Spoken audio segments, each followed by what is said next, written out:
Les gars, je sais pas si je vais me faire striker ou pas, comme on dit dans le jargon YouTube. Mais juste écoutez ça.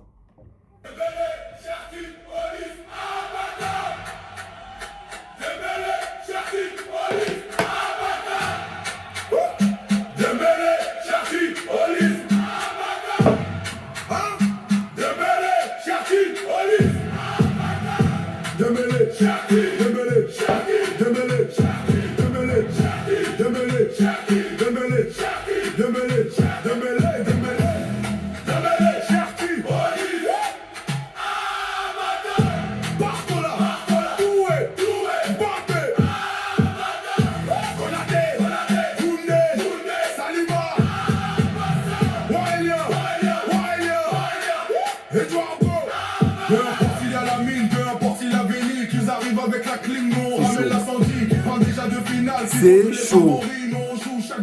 Moi, je vais pas mettre le son en entier, mais c'est chaud bouillant.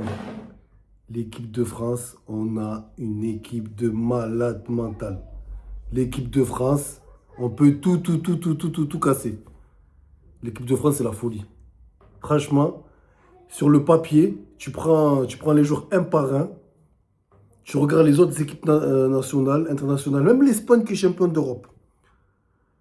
Même l'Argentine qui est championne du monde.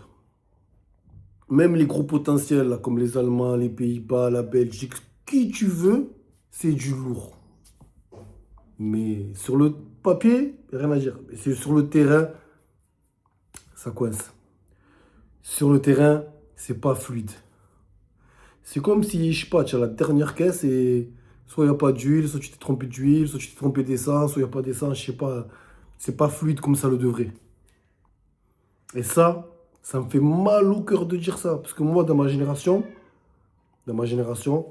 j'ai beaucoup de respect pour la génération 98, donc en particulier pour Didier Deschamps. Il est de toutes les victoires. En tant que joueur, en tant qu'entraîneur, il est venu après Laurent Blanc. Laurent Blanc il avait commencé à réparer les dégâts de Domenech, là, ce fatigué, qui a tué le football français. Laurent Blanc il a commencé à réparer et Didier Deschamps il est venu, il a gagné la Coupe du Monde, tout ça et tout. Mais là, franchement, je ne sais pas ce qui se passe. Ça fait des années que c'est comme ça, hein. Là, voilà, on va parler des joueurs qui sont sélectionnés. Mais oui, on peut contester des joueurs. Il y a des joueurs qu'ils auraient dû sélectionner. Il y a des joueurs qui auraient dû être sélectionnés, d'autres que non. Mais peu importe. Avec le réservoir de l'équipe de France, même quand Didier Deschamps il fait des erreurs de ne pas avoir sélectionné tel ou tel joueur, à un moment donné, ceux qui sélectionnent, ça suffit pour gagner une compétition. Mais le problème, c'est dans le jeu. Quand tu regardes l'équipe de France, c'est mort. C'est mort, tu t'endors, c'est moisi. C'est mort, c'est pas fluide. Ça roule pas comme ça devrait. C'est le genre d'équipe, tu les passes entre les mains de Luis Enrique, entre les mains de Pep Guardiola. Ça y est, c'est réglé. Normalement, ça doit, ça doit jouer comme le Real Madrid. Ça devrait jouer comme le Real Madrid, Galactique saison 1, en même temps comme le Barça de Pep Guardiola. Mais ça doit canarder devant. C'est incroyable. Moi, celui que j'attends au tournant, c'est encore Didier Deschamps, c'est par rapport au positionnement d'Mbappé. Est-ce que tu vas mettre Mbappé en neuf alors que tu as Ichikité qui éclabousse de son talent en neuf avec Liverpool en première ligue, ou tu vas mettre Ousmane Dembélé, la version Ousmane Dembélé Ballon d'Or 9 du PSG, ou tu vas encore mettre Mbappé en neuf qui sait pas se placer. En neuf, Mbappé ne sait pas se placer. Mbappé ne sait pas se placer.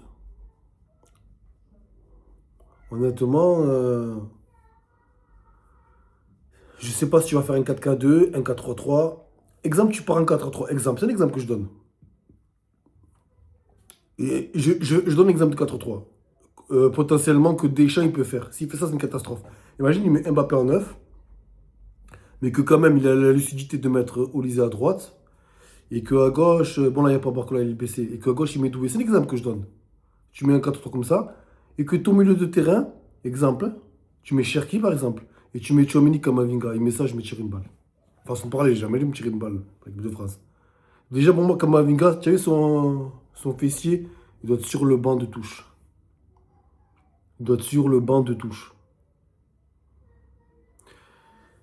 Parce que, de toute façon, ça va être soit le 4-4-2, soit le 4-3. Si pour moi, le meilleur 4-4-2, le meilleur 4-3, je vais commencer. Ça serait de mettre,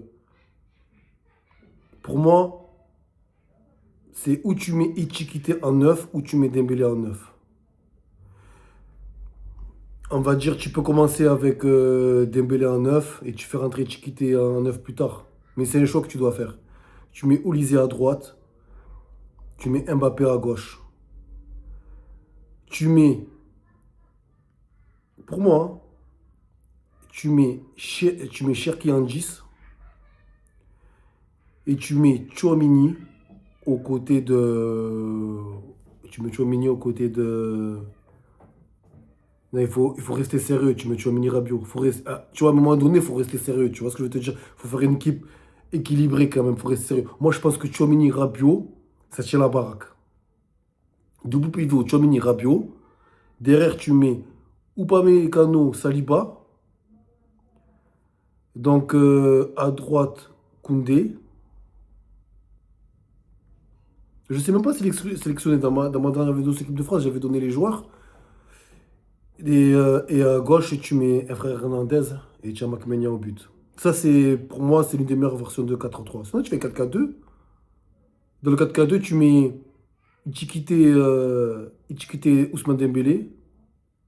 Et au niveau de ton milieu de terrain, tu mets Mike Olysée, Cherki, Doué, c'est 21, Tchouaméni.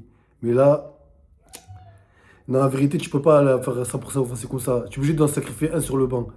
Tu mets Olysée, c'est incontestable. Il est obligé de jouer. C'est le joueur qui est au-dessus. C'est le joueur qui est au-dessus. Soit tu fais un sacrifice, tu sacrifies ou Doué sur le banc ou Cherki sur le banc.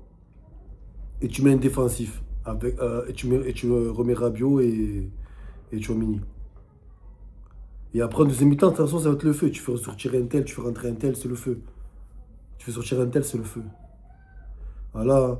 Donc le match se jouera demain contre le Brésil. Contre le Brésil do Brésil. Il n'y aura pas Rodrigo, il y aura Vinicius, il y aura Rafinha. Il n'y a pas Neymar. On va jouer contre Ancelotti. C'est un match de prestige. En plus, moi, pour la petite anecdote, moi, j'étais élevé au biberon do Brésil. Moi, je suis quelqu'un, avant de kiffer l'équipe de France, mon père, il m'a éduqué avec le Brésil. Moi, je suis quelqu'un, quand j'avais 6, 7 ans, 8 ans, je connaissais toute l'histoire du Brésil. J'avais des cassettes vidéo à la maison. Le roi Pelé, Garrincha, le Brésil de 58, quand Pelé a gagné la Coupe du Monde à 17 ans. Le Brésil de 70. Le Brésil de 70, le Brésil de 94 avec Romario, le Brésil de 98 qui n'a pas gagné la Coupe du Monde, le Brésil de 2002 qui l'a regagné. Et, et voilà, en fait, ce qui s'est passé, c'est en 98 que tout a changé. Moi, j'étais pour le Brésil. La France a gagné, doublé de Zidane de la tête. Et moi, c'est parti de là que mon amour pour le coup de France il a commencé. Après, il y a eu l'Euro 2000. Donc moi, dans ma génération, les joueurs qui m'ont marqué en équipe de France, c'est Thierry Henry, Nicolas Anelka, même s'il a moins bien réussi avec l'équipe de France. Mais Nicolas Anelka. Donc tu as Franck Ribéry. Tu en as des joueurs. Tu en as des joueurs.